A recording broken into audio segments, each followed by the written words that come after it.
ಈ ದಿನ ಏನು ಕಗಲ್ನತ್ತ ಗ್ರಾಮಕ್ಕೆ ನಮ್ಮೆಲ್ಲರ ಹಿರಿಯರು ವಿಧಾನ ಪರಿಷತ್ನ ವಿರೋಧ ಪಕ್ಷದ ನಾಯಕರಾದಂಥ ನಾರಾಯಣಸ್ವಾಮಣ್ಣವರು ಮತ್ತು ನಮ್ಮ ವಿಧಾನ ಪರಿಷತ್ತಿನ ಸದಸ್ಯರು ನಮ್ಮ ಜಿಲ್ಲೆಯವರಾದಂಥ ನಾರಾಯಣಸ್ವಾಮಣ್ಣವರು, ಜಿಲ್ಲಾಧ್ಯಕ್ಷರಾದಂಥ ಡಾಕ್ಟರ್ ವೇಣುಗೋಪಾಲ್ರವರು, ನಮ್ಮ ರೈತ ಪರ ಹೋರಾಟಗಳನ್ನು ಮಾಡಿಕೊಂಡು ತಮ್ಮ ಜೀವನವನ್ನೇ ರೈತರ ಪರವಾಗಿ ಮಾಡ್ಕೊಟ್ಟಂಥ ಗೋಪಾಲಣ್ಣವರು, ಮಾವ ಮಂಡಳಿ ಮಾಜಿ ಅಧ್ಯಕ್ಷರಾದಂಥ ವಾಸಣ್ಣವರು, ನಮ್ಮ ಗ್ರಾಮಾಂತರ ಅಧ್ಯಕ್ಷರಾದಂಥ ಸುರೇಶರು, ಟೌನ್ ಅಧ್ಯಕ್ಷರಾದಂಥ ಅಮರಣ್ಣವರು, ವಿಶ್ವನಾಥ್ ಅವರು, ರಮೇಶ್ ಅವರು, ಜಗದೀಶ್ ಅವರು, ಮೋಹನ್ ಅವರು, ನಮ್ಮ ವೇಣುವರು, ಎಲ್ಲ ಮುಖಂಡರುಗಳು ಇವತ್ತು ಕಗಲ್ನತ್ತಕ್ಕೆ ಬರೋದಕ್ಕೆ ಕಾರಣ ಮೊನ್ನೆ ನಡೆದಂಥ ಈ ಫಾರೆಸ್ಟ್ ಅಧಿಕಾರಿಗಳ ದೌರ್ಜನ್ಯ ಏನಿತ್ತು, ಅಲ್ಲೇನು ದೌರ್ಜನ್ಯ ನಡೀತಾ ಇತ್ತು, ಆ ತಕ್ಷಣವೇ ನನಗೆ ನಮ್ಮ ಮುಖಂಡರುಗಳು ಫೋನ್ ಮಾಡಿ ವಿಡಿಯೋಗಳನ್ನು ಕಳಿಸಿದ್ರು. ಅದರಲ್ಲಿ ನಮ್ಮ ಹೆಣ್ಮಕ್ಳು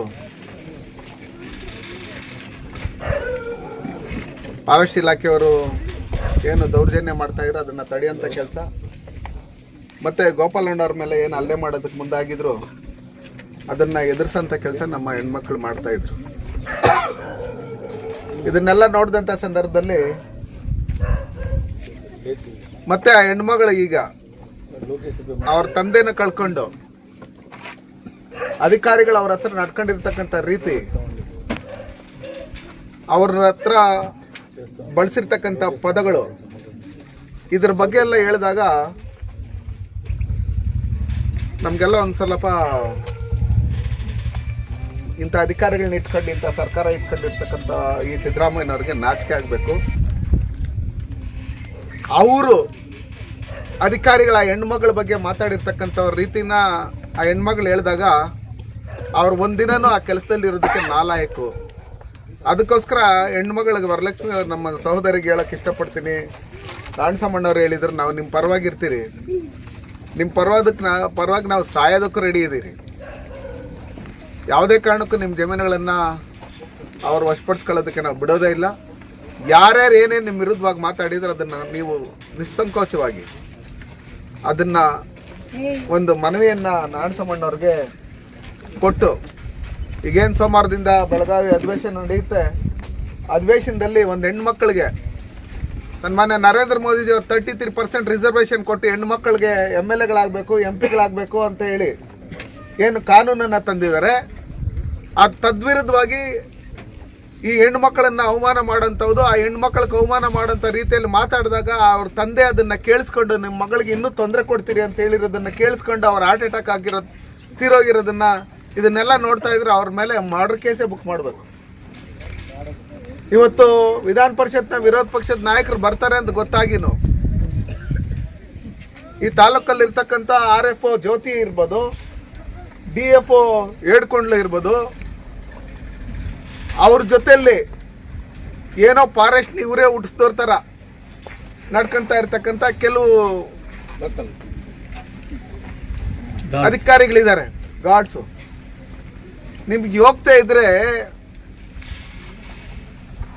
ಏನು ಫಾರೆಸ್ಟನ್ನ, ತೋಟಗಳನ್ನು, ಗಿಡಗಳನ್ನು ಬೆಳೆಸಿರೋದನ್ನು ನೀವು ಹೋಗಿ ಡೆಮಾಲಿಷನ್ ಮಾಡಬಾರ್ದು ಅಂತ 1996 ಆರ್ಡರ್ ಆಗಿದೆ. ನೀವು ಗಿಡ ನೆಡೋದಕ್ಕೆ ಬೇಕಾದಷ್ಟು ಜಾಗ ಇದೆ, ಆದರೆ ಹಾಕಿರ್ತಕ್ಕಂಥ ಗಿಡಗಳನ್ನು, ಲಕ್ಷಾಂತರ ಮಾವಿನ ಮರಗಳನ್ನು 60 ವರ್ಷ 70 ವರ್ಷ ಕೋಲಾರ ಅಂದರೆ ಬರಗಾಲ, ಒಂದೊಂದು ಗಿಡನೂ ಬೆಳೆಸೋದಕ್ಕೆ ಕುಂಟೆಯಿಂದ, ಕೆರೆಯಿಂದ, ಎಲ್ಲೆಲ್ಲಿಂದನೋ ಒಂದೊಂದು ಬಿಂದಿಗೆನೂ ನೀರು ತಗೊಂಡೋಗಿ ಅದನ್ನು ಮಕ್ಕಳ ಥರ ಬೆಳೆಸಿರ್ತಕ್ಕಂಥ ಗಿಡಗಳನ್ನು ನಾಶ ಮಾಡಿದ್ದೀರಲ್ವಾ. ನೀವು ಫಾರೆಸ್ಟ್ ಅಧಿಕಾರಿಗಳಂತ ಹೇಳೋದಕ್ಕೆ ನನಗೇನು ಬಾಯೇನು ಬರ್ತಾ ಇಲ್ಲ. ನೀವು ಆ ಕೆಲಸದಲ್ಲಿ ಇರೋದಕ್ಕೂ ನಾಲಾಯಕು. ಕೂಡಲೇ ಕೇಂದ್ರ ಸರ್ಕಾರನೂ ಇಂಥ ಅಧಿಕಾರಿಗಳನ್ನು ವಾಪಸ್ ತಗೊಬೇಕು. ರಾಜ್ಯ ಸರ್ಕಾರನೂ ಈಶ್ವರ್ ಖಂಡ್ರೆ ಅವರು ಇಂಥ ಅಧಿಕಾರಿಗಳನ್ನು ಇಟ್ಕೊಂಡು ನೀವು ಗಿಡ ನೆಡೋದಕ್ಕೆ ಬೇಕಾದಷ್ಟು ಜಾಗ ಇದ್ರೇನು ಇವತ್ತು ಇರ್ತಕ್ಕಂಥ ಗಿಡಗಳನ್ನು ಕಿತ್ತಾಕಿ ನಾವು ಗಿಡಗಳು ಇಷ್ಟಿಷ್ಟು ಲಕ್ಷ ಹೂಡಿದಿರಿ ಅಂತ ಹೇಳ್ಬಿಟ್ಟು ಹೇಳಿ ಬಿಲ್ ಮಾಡೋದಕ್ಕೋಸ್ಕರ, ನೀವು ದುಡ್ಡು ಹೊಡೆಯೋದಕ್ಕೋಸ್ಕರ ಇವತ್ತು ಏನೇನು ಮಾಡ್ತಾ ಇದ್ರಿ ಇದನ್ನೆಲ್ಲ ನೋಡಿದಂಥ ಸಂದರ್ಭದಲ್ಲಿ ನೀವು ದಿನಕ್ಕೊಂದೊಂದು ಭ್ರಷ್ಟಾಚಾರ, ಮೂಡ ಹಗರಣ ಇರ್ಬೋದು, ವಾಲ್ಮೀಕಿ ಹಗರಣ ಇರ್ಬೋದು, SCP TSP ಇರ್ಬೋದು, ಮತ್ತು ಇದ್ರ ಜೊತೆಲಿ ಬಂದರೆ ಸಾರಾಯಿ ಅಂಗಡಿಗಳಿಂದ ಮಂತ್ಲಿಗಳು ಕಲೆಕ್ಷನ್ ಮಾಡೋಂಥದ್ದು ಇರ್ಬೋದು. ಈ ಗಿಡಗಳು ನೆಡ್ತೀರಿ ಅಂತ ಹೇಳ್ಬಿಟ್ಟು ಹೇಳಿನು ಅದನ್ನು ಮೇಂಟೆನೆನ್ಸ್ಗೆ ಇಷ್ಟು ಅಂತ ಹೇಳ್ಬಿಟ್ಟು ಹೇಳಿ ಅದರಲ್ಲೂ 100 ಕೋಟಿ ಹಗರಣ ಮಾಡಿರ್ತಕ್ಕಂಥವ್ರು ಕರ್ನಾಟಕದಲ್ಲಿ. ಅದನ್ನು ತನಿಖೆ ಮಾಡೋದಕ್ಕೆ ನಮ್ಮ ವಿಧಾನ ಪರಿಷತ್ನ ವಿರೋಧ ಪಕ್ಷದ ನಾಯಕರಾದಂಥ ನಾರಾಯಣಸ್ವಾಮಣ್ಣವರು ಒತ್ತಾಯ ಮಾಡಬೇಕು ಅಂತ ಹೇಳಿ ಮನವಿ ಮಾಡ್ಕೊಂಡು, ಇವತ್ತು ನಿಮ್ಗೇನಾದ್ರು ತಾಕತ್ತಿದ್ರೆ ಇಲ್ಲಿ ಬರಬೇಕಾಗಿತ್ತು. ನೀವು ಇದ್ದು ನೀವೇನು ತಪ್ಪು ಮಾಡಿದ್ರಿ, ನಮ್ಮ ರೈತರು ಏನು ತಪ್ಪು ಮಾಡಿದ್ರು, ಅವ್ರು ಏನು ಜಮೀನು ಎತ್ಕೊಂಡು ಎಲ್ಲರೂ ಓಡಾಡಿದ್ರ, ಅವ್ರು ಉಳುಮೆ ಮಾಡ್ಕೊಂಡು ಜೀವನ ಮಾಡೋದಕ್ಕೋಸ್ಕರ ಇಟ್ಕೊಂಡಿರ್ತಕ್ಕಂಥ ಜಮೀನನ್ನು ನೀವು ಇವತ್ತು ಒಕ್ಕಲೆಬ್ಸೋದಕ್ಕೆ ಬಂದಿದ್ರಲ್ಲ. ಇಷ್ಟು ದಿನ ಏನು ಮಣ್ಣು ತಿಂತಾ ಇದ್ರ ನೀವು? 60 ವರ್ಷ 70 ವರ್ಷದಿಂದ ಉಳುಮೆ ಮಾಡ್ಕೊಂಡು ಬರ್ತಾ ಇದ್ದಂಥ ಜಮೀನುಗಳನ್ನು ಏಕಿ ಒಕ್ಕಲೆಬ್ತೀರಂದ್ರೆ ಅವ್ರಿಗೆ ಸಾಗುವಳಿ ಪತ್ರ ಕೊಟ್ಟಿದ್ದು ಯಾರು? ಆ ದರ್ಖಾಸ್ ಕಮಿಟಿ ಚೇರ್ಮನ್ ಲೋಕಲ್ MLA ಇರ್ತಾರೆ. ಒಂದು ದರ್ಖಾಸ್ ಕಮಿಟಿ ಚೇರ್ಮನ್ ಅದನ್ನ ಸಾಗುವಳಿ ಪತ್ರ ಕೊಡ್ಬೇಕಂದ್ರೆ ಫಾರೆಸ್ಟ್ ಅವ್ರು NOC ತಗೊಂತಾರೆ.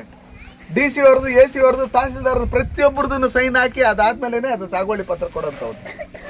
ಆಗಿರ್ತಕ್ಕಂಥ ಸಂದರ್ಭದಲ್ಲಿ ಬಲಿಷ್ಠರಿಗೊಂದು ನ್ಯಾಯ, ಬಡವ್ರಿಗೊಂದು ನ್ಯಾಯ, ಈ ರೀತಿಯಲ್ಲಿ ಮಾಡ್ತಾ ಇರ್ತಕ್ಕಂಥ ಈ ಕಾಂಗ್ರೆಸ್ ಧೋರಣೆ, ಈ ಅಧಿಕಾರಿಗಳ ಧೋರಣೆ, ಇದನ್ನೆಲ್ಲ ಖಂಡಿಸಿ ಮುಂದಿನ ದಿನಗಳಲ್ಲಿ ನಮ್ಮ ಕೋಲಾರ ಜಿಲ್ಲೆ, ನಮ್ಮ ಚಿಕ್ಕಬಳ್ಳಾಪುರ ಜಿಲ್ಲೆಯಲ್ಲಿ ಫಾರೆಸ್ಟ್ ಇಲಾಖೆಯಿಂದ ರೈತರಿಗಾಗಿರ್ತಕ್ಕಂಥ ಅನ್ಯಾಯಗಳನ್ನು ಇಟ್ಕೊಂಡು ನಾವು ಉಗ್ರವಾದಂಥ ಹೋರಾಟವನ್ನು ಮಾಡಬೇಕು.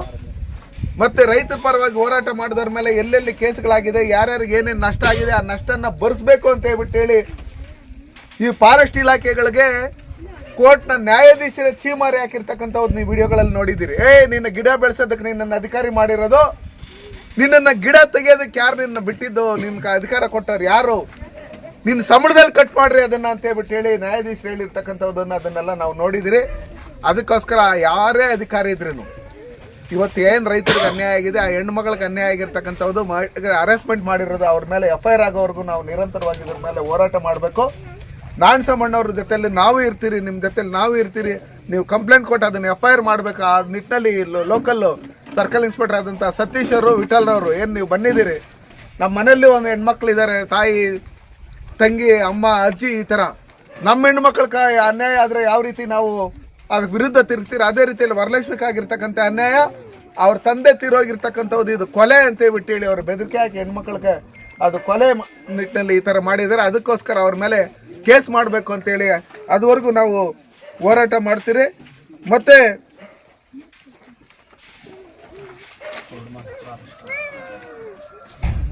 ಸುಮಾರು ಕುರುಡುಮಲೆ, ಬೇರೆ ಬೇರೆ ಕಡೆ ನಮ್ಮಲ್ಲಿ ನೀಲಗಿರಿ ಇದನ್ನ ಕಟಾವು ಮಾಡಿ ಹಿಂದೆ ನೀವು ನೋಡಿದಿರಿ. ನಮ್ಮ ಒಂದು ಇಲಾಖೆಗೆ ನೀಲಗಿರಿ ಇದ್ರದ್ದೆಲ್ಲ ಕೊಟ್ಟಿದ್ರು ಕಟ್ ಮಾಡ್ಕೊಳ್ಳೋದಕ್ಕೆ, KFDC. ಅದೇ ರೀತಿಯಲ್ಲಿ ಇವತ್ತು ನಮ್ಮ ಕೋಲಾರ ಜಿಲ್ಲೆಯಲ್ಲಿ ನೀಲಗಿರಿ ಮರಗಳನ್ನು ತೆಗಿಬೇಕು ಅಂತ ಹೇಳಿದ್ರೆ ಆರ್ಡರ್ ಆಗಿದೆ, ಬ್ಯಾನ್ ಮಾಡಿದ್ದಾರೆ. ಆದ್ರೂ ಇವತ್ತು ಆ ನೀಲಗಿರಿ ಮರಗಳನ್ನು ಹಾಕೋಂಥದ್ದು, ಬೆಳೆದಿರ್ತಕ್ಕಂಥ ಮರಗಳನ್ನು ಕಾನೂನು ಬಾಹಿರವಾಗಿ ಅದನ್ನು ಕಡಿದು ಬೇರೆಯವ್ರಿಗೆ ಇವತ್ತು 1 ಟನ್ನು 8,000, ಇನ್ನೊಂದು ಮತ್ತೊಂದು 12,000 ಇರೋದ್ರಿಂದ ಮಾರೋಂಥದ್ದು ಈ ಕೆಲಸಗಳನ್ನೆಲ್ಲ ಮಾಡ್ತಾ ಇರ್ತಂಥವ್ರ ವಿರುದ್ಧವಾಗಿ ನಾವು ಕೂಡಲೇ ಕಂಪ್ಲೇಂಟ್ ಕೊಟ್ಟು ಅದನ್ನು FIR ಮಾಡಿಸ್ಬೇಕು. ಇವರಪ್ಪ ಏನು ಹೇಳಿ, ಇವರು ಏನು RFಗಳನ್ನು DFಗಳನ್ನು ಇವ್ರನ್ನೆಲ್ಲ ಇದು ಮಾಡೋದ್ರಲ್ಲಿ ನಮ್ಮ ಕೇಂದ್ರ ಸರ್ಕಾರನಿದೆ. ಕೇಂದ್ರ ಸರ್ಕಾರದಲ್ಲಿ ನಾವು ಒತ್ತಾಯ ಮಾಡೋದ್ರ ಮುಖಾಂತರ ನಾರಾಯಣಸ್ವಾಮಣ್ಣವ್ರು ಇಲ್ಲಿ ವಿಧಾನ ಪರಿಷತ್ತಲ್ಲಿ ಮತ್ತು ನಾವು ಎಲ್ಲ ಒಟ್ಟಿಗೆ ಹೋಗಿ ನಾರಾಯಣಸ್ವಾಮಣ್ಣವ್ರ ನೇತೃತ್ವದಲ್ಲಿ ನಾವು ಕೇಂದ್ರದಲ್ಲೂ ಇದ್ರ ಮೇಲೆ ಕಂಪ್ಲೇಂಟ್ ಮಾಡಿ, ಮತ್ತು ಮಹಿಳಾ ಆಯೋಗಕ್ಕೂ ವರಲಕ್ಷ್ಮಿಯವ್ರ ಕಡೆಯಿಂದ ಒಂದು ಕಂಪ್ಲೇಂಟ್ ಕೊಟ್ಟು ಅದನ್ನು ಕೇಸ್ ಬುಕ್ ಮಾಡಿ ಅವ್ರಿಗೆ ನ್ಯಾಯ ಸಿಕ್ಕೋರ್ಗು ನಾವೆಲ್ಲ ಹೋರಾಟ ಮಾಡ್ತೀರಿ, ನಿಮ್ಮ ಜೊತೆಲಿ ಇರ್ತೀರಿ. ಯಾವುದೇ ಕಾರಣಕ್ಕೂ ನೀವು ಭಯ ಬೀಳ್ಬೇಡಿ.